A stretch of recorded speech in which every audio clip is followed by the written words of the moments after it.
మనం చూస్తూ ఉన్నాం. Right, thank you Praveen, thanks for the updates.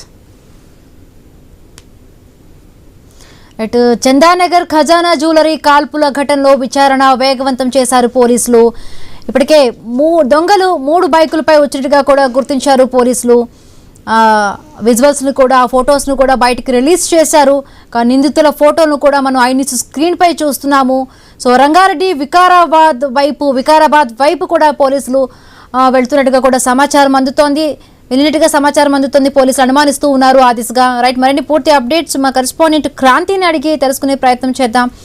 Right Kranti, ఇప్పటికే 10 మంది ప్రత్యేకమైన బృందాలతో కూడా పోలీసులు గాలింపు చర్యలు వేగవంతం చేశారు. ఈ నేపథ్యంలోనే ఈ దోపిడీకి పాల్పడ్డ ఎవరైతే ఉన్నారో ఈ నిందితులు బీహార్, హర్యానాకు చెందిన గ్యాంగ్గా కూడా అనుమానిస్తూ ఉన్నారు.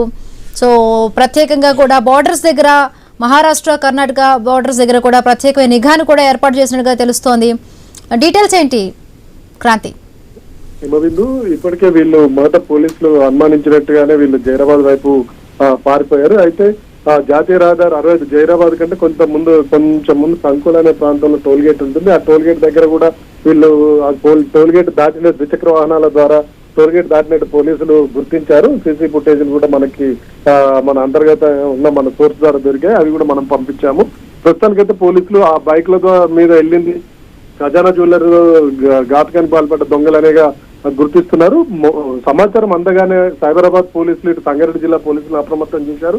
దీంతో పాటు కర్ణాటక, మహారాష్ట్రలకు సంబంధించిన పోలీసులు కూడా అప్రమత్తం చేశారు. మొత్తం ఇక్కడ చందనగర్ నుంచి జహీరాబాద్ వరకు కూడా మొత్తం జాతీయ రహదారి పైన ఎక్కడికక్కడ తనిఖీలు చేశారు. బారికేడ్లు పెట్టేసి ఆ కంకోల్ టోల్ గేట్ దగ్గర కూడా తనిఖీలు చేశారు. ఈ తనిఖీల నుంచి వీళ్ళు తప్పించుకొని పారిపోయినట్టు మనకు తెలుస్తూ ఉంది.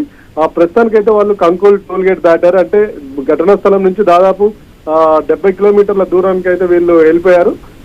ఇప్పుడు దాని తర్వాత ఇది కరెక్ట్ ఇక్కడ నుంచి క్రూషియల్ ప్రాంతం. ఇది టోల్ గేట్ దాటిన తర్వాత అన్ని ఇటు కర్ణాటకకు కానీ మహారాష్ట్రకు కానీ వెళ్ళడానికి అన్ని పల్లెటూరులోంచి కొన్ని పిల్లదారులు కూడా ఉంటాయి.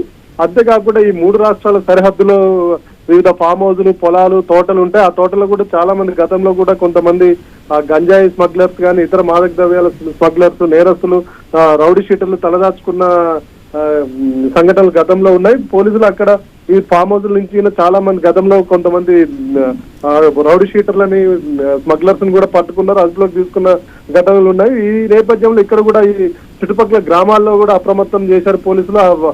సరిహద్దు పోలీస్ స్టేషన్లను అప్రమత్తం చేశారు. ఆ పోలీసులు గ్రామాల్లో పర్యటిస్తూ గ్రామస్తులకి ఇప్పటికే సమాచారం ఇచ్చారు. ఎవరైనా గుర్తు తెలియని వ్యక్తులు, కొత్త వ్యక్తులు ఇక్కడికి వస్తే మాకు సమాచారం ఇవ్వండి ఆ గ్రామస్తులకి, గ్రామాల్లో ఉన్న వాళ్ళ సోర్స్ కి పోలీసులు సమాచారం ఇచ్చారు. ఇటు రాష్ట్ర సరిహద్దులో ఉన్న చెక్ పోస్టులను కూడా కట్టుదిట్టం చేశారు. ఇటు కర్ణాటక, మహారాష్ట్ర పోలీసులు అప్రమత్తం చేసి జిల్లా సరిహద్దుల్లో ఉన్న రాష్ట్ర పోలీస్ స్టేషన్ల పోలీస్ అధికారులతో సమన్వయం చేసుకుని తనిఖీలు నిర్వహిస్తున్నారు. Right, thank you Kranti, thanks for the